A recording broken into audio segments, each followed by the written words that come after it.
Hello friends, good morning. మన state ID వచ్చేసింది అనమాట. స్టేట్ ఐడి ఎలా అప్లై చేసుకోవాలి ఏంటంటే చాలామంది అడిగారు. ఎవరు అడగలా, జస్ట్ ఇన్ఫర్మేషన్ కోసం చెప్తా. మెయిన్ థింగ్స్ మనకు కావాల్సిన documents: passport first thing, very mandatory. Transcripts from your university. Post వేసుకోవాలన్నమాట. మీరు పెద్ద పోర్టు గడలాగా పోస్ట్ ఓపెన్ చేశారనుకోండి, వెళ్ళరండి అమ్మా, ఇంకొకసారి అపాయింట్మెంట్ వేసుకొని అంటారు. పోస్ట్ ఓపెన్ చేయకూడదు. ఓపెన్ చేయకుండా వచ్చిన పోస్ట్ని అలాగే పట్టుకెళ్ళాలి. అండ్ థర్డ్ థింగ్, రెండు అడ్రస్ ప్రూఫ్లు ఏంటంటే, ఒకటి మీ బ్యాంక్ స్టేట్మెంట్ మనకు వచ్చింది, రెండోది ఏదైనా పోస్ట్ ఇస్ ఫైన్.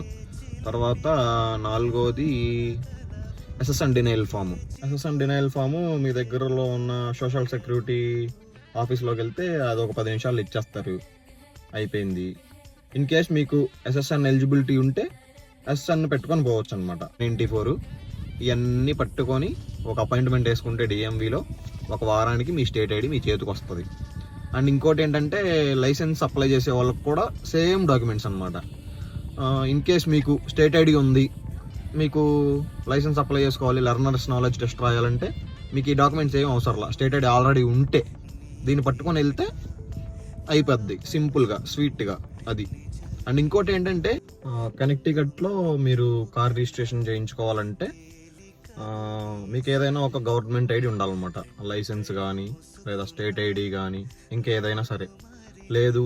లేకుండా కూడా మాకు పాస్పోర్ట్ మీద చేస్తాను అన్నారు అనుకోండి, చేయించుకోండి. మరి తర్వాత అది రియల్ అయిద్దో ఫేక్ అయిద్దో తెలియదు. బాబాయ్ గడు ఎప్పుడైనా స్కాన్ చేశాడు అనుకోండి, అది మరి మీకే మీ దానికే వదిలేయాలి. ఇంకా ఉంటాం అలా. బాయ్.